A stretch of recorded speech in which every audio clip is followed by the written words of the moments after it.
గురుబ్రహ్మ ప్రేక్షకులకు నమస్కారం అండి. ఈ వీడియోలో 2026 సంవత్సరం ఫిబ్రవరి మాసంలో వృశ్చిక రాశిలో జన్మించినటువంటి స్త్రీ పురుషులకు ఎలా ఉండబోతుందో చాలా క్లియర్గా వివరిస్తాను. శ్రీ కనక మహాలక్ష్మి జ్యోతిష్యాలయం. మీరు ఇప్పుడు వరకు ఎక్కడెక్కడో జ్యోతిష్యం చేపించుకుని నిరాశ చెంది ఉన్నారా? అయితే ఒక్కసారి గురువు గారికి ఫోన్ కాల్ చేసి చూడండి. ప్రేమ, పెళ్లి, ఉద్యోగం, రాజకీయం, విదేశీ ప్రయాణం, ధనం నిలకడగా లేకపోవటం, భార్యాభర్తల మధ్య గొడవలు, ఆస్తి తగాదాలు, అప్పుల బాధలు, స్త్రీ పురుషుల ఎలాంటి గుత సమస్యలకైనా ఎటువంటి సమస్యలకైనా ఒక్క రోజులోనే పరిష్కారం చూపుతారు. వీరి ఫోన్ నంబర్ 9573058625. ఈ ఫలితాలన్నీ కూడా స్త్రీలకి పురుషులకు ఏ వయస్సు వారికైనా సరే వర్తిస్తాయండి. మెయిన్ పాయింట్ ఏంటంటే ఈ మాసంలో రాహువు 4వ ఇంట్లో ఉండటం. 4వ ఇల్లు అనేది మాతృస్థానం అంటారు. చెడు గ్రహమైనటువంటి రాహు 4వ ఇంట్లో ఉండటం వల్ల మీకు మీ తల్లి గారికి అపార్థాలు వచ్చే అవకాశాలు ఉంటాయి. అలాగే వారి ఆరోగ్యం విషయంలో కూడా కాస్త ఆందోళన కలిగించే సంఘటనలు చోటు చేసుకోవచ్చు. అంటే ఇంటి వాతావరణ విషయంలో కాస్త గందరగోళ వాతావరణం ఉండే అవకాశాలు ఉంటాయి. వృశ్చిక రాశిలో జన్మించిన వారు గుర్తుంచుకోవాల్సినటువంటి అంశం ఏంటంటే గతంలో జరిగిపోయిన గొడవల తాలూకా విషయాల గురించి కానీ ఎప్పుడో సంవత్సరాల క్రితం జరిగినటువంటి సంఘటనల గురించి ఇప్పుడు మళ్ళీ రాద్ధాంతం చేయవద్దు. అంటే వాటి గురించి ప్రస్తావిస్తే ఇంకా ఆ గొడవలు అనేవి పెద్దగా అయ్యే అవకాశాలు ఉంటాయి. ఎందుకంటే రాహు 4వ ఇంట్లో ఉన్నప్పుడు భ్రమను క్రియేట్ చేస్తాడండి. గతంలో జరిగిపోయినటువంటి విషయాలను కూడా మళ్ళీ మీరు తవ్వే అవకాశాలు ఉంటాయి. దానివల్ల గొడవలు అయ్యే అవకాశాలు ఉంటాయి. కాబట్టి కుటుంబ పరంగా బాగానే ఉంటుంది, కానీ మాతృస్థానంలో రాహు ఉన్నాడు కాబట్టి ఈ విషయాల్లో జాగ్రత్తలు తీసుకోకపోతే ఇంటి వాతావరణం అనేది పాడయ్యే అవకాశాలు ఉంటాయి. ఈ మాసం చివరిలో చతుర్థ స్థానంలో అంటే 4వ స్థానంలో అనేక గ్రహాల కలయిక ఉండబోతుంది. 4వ ఇంట్లో రాహు ఉంటే 10వ ఇంట్లో కేతు ఉంటాడండి. 10వ ఇల్లు అనేది వృత్తికి సంబంధించినది. మీరు ఎటువంటి వృత్తి వ్యాపారాల్లో పనిచేసే డబ్బు సంపాదిస్తున్నా సరే కేతు 10వ ఇంట్లో ఉండటం వల్ల ఉద్యోగం పైన కాస్త విరక్తి కలిగే అవకాశాలు ఉంటాయి. అంటే ఈ ఉద్యోగాన్ని మానేస్తే ఇంకా మెరుగైన ఉద్యోగ అవకాశాలు రావచ్చేమో, ఉద్యోగాన్ని వదిలేసి వ్యాపారాన్ని మొదలు పెడదామను, లేదా పై అధికారులు ఏదైనా మిమ్మల్ని చిన్న మాట అనగానే లేదా మీ పైన పని ఒత్తిడి పెట్టగానే ఉద్యోగాన్ని వదిలేయాలి అనేటువంటి ఆలోచనలను కలిగిస్తాడు కేతు. కేతు ఎక్కడైతే ఉంటాడో అక్కడ డిటాచ్మెంట్ని సూచిస్తాడండి. కాబట్టి వృశ్చిక రాశి జాతకులు గుర్తుంచుకోవాల్సింది, మీకు ఎలాంటి ఆటంకాలు వచ్చినా ఎలాంటి అపార్థాలు వచ్చినా మీకు మీ సహ ఉద్యోగులకి మధ్య ఉద్యోగాన్ని విడిచిపెట్టడం మాత్రం చేయవద్దు. కేతు మిమ్మల్ని అలా చేసేలాగా ప్రేరేపిస్తాడు, కానీ ఉద్యోగ మార్పు అనేది ఈ మాసంలో మీకు అస్సలు అనుకూలంగా ఉండదు. కొత్త ఉద్యోగ ప్రయత్నాలు చేస్తున్న వారికి అనుకూలమే, కానీ ఉన్న ఉద్యోగాన్ని విడిచిపెట్టి మెరుగైన ఉద్యోగ ప్రయత్నాలు చేద్దాం అనుకుంటున్న వారికి అనుకూలం కాదు. ఫిబ్రవరి 23వ తారీఖు వరకు కుజుడు ఉచ్చ స్థానంలో ఉంటాడండి. అంటే ఎగ్జాల్టెడ్ పొజిషన్లో ఉంటాడు. మీ ఆలోచనలు అనేవి చాలా బాగుంటాయి. అంటే ధైర్యం అనేది పెరుగుతుంది. ఆ ధైర్యమే మితిమీరకుండా జాగ్రత్తలు తీసుకోండి.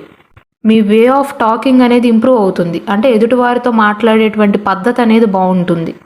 ఇంచుమించు 23వ తారీఖు తర్వాత నుండి ఫిబ్రవరి 23వ తారీఖు తర్వాత నుండి ఆఫీసులో గందరగోళ వాతావరణం ఏర్పడటం కానీ కుటుంబంలో ప్రశాంతత అనేది దెబ్బతీయటం కానీ ఇవన్నీ మన వల్ల కాదు, ఖాళీగా ఉందామనేటువంటి ఆలోచనలు వచ్చే అవకాశాలు ఉంటాయి. అలాగే రాహు 4వ ఇంట్లో ఉండటం వల్ల గృహానికి సంబంధించినటువంటి ఖర్చులు ఎక్కువగా చేస్తారండి. అంటే రెనోవేషన్ చేయించడం కానీ, లేదా ఒకవేళ మీ హౌస్ అనేది కన్స్ట్రక్షన్లో ఉంటే అనుకున్న దానికంటే కూడా ఎక్కువ మొత్తంలో పెట్టుబడి పెట్టడం కానీ, విలాసవంతమైనటువంటి వస్తువులను కొనుగోలు చేయటం కానీ, విలాసవంతమైనటువంటి వాహనాలను కొనుగోలు చేయటం కానీ రాహు వాహనాలను కూడా సూచిస్తాడండి. కాబట్టి అటువంటి వాటిపైన ఎక్కువగా ఖర్చులు చేపిస్తాడు. కావున ఈ మాసంలో మీరు ఎక్కడ రూపాయి పెట్టుబడి పెట్టాలి అన్నా మీ స్తోమత ఏంటో గుర్తుంచుకోండి. చతుర్థ స్థానంలో రాహు యొక్క ప్రభావము అలాగే శుక్రగ్రహం యొక్క ప్రభావం వల్ల హై కాస్ట్ వాటిపైన మనసు మల్లుతుంది. అష్టమ స్థానంలో దేవగురువైనటువంటి బృహస్పతి ఉంటాడు. దీనివల్ల పాజిటివ్ ఉంటుందండి, నెగిటివ్ కూడా ఉంటుంది. పాజిటివ్ ఏంటంటే ఆకస్మిక ధనలాభ అవకాశాలు ఉంటాయి. ఉదాహరణకు గతంలో మీరు ఏదైనా స్కీమ్స్ పైన ఇన్వెస్ట్ చేస్తున్నట్లయితే, పోస్ట్ ఆఫీస్ కానీ ఇలాంటి స్కీమ్స్ పైన ఇన్వెస్ట్ చేస్తున్నట్లయితే ఆ మెచ్యూరిటీ అమౌంట్ అనేది ఈ సమయంలో లభించటం, ఏదో ఒక రకంగా గతంలో మీరు చేసినటువంటి మంచి పనులు లేదా పెట్టుబడుల ద్వారా ఈ సమయంలో మీకు లాభాలు అందటం వంటివి జరుగుతాయి.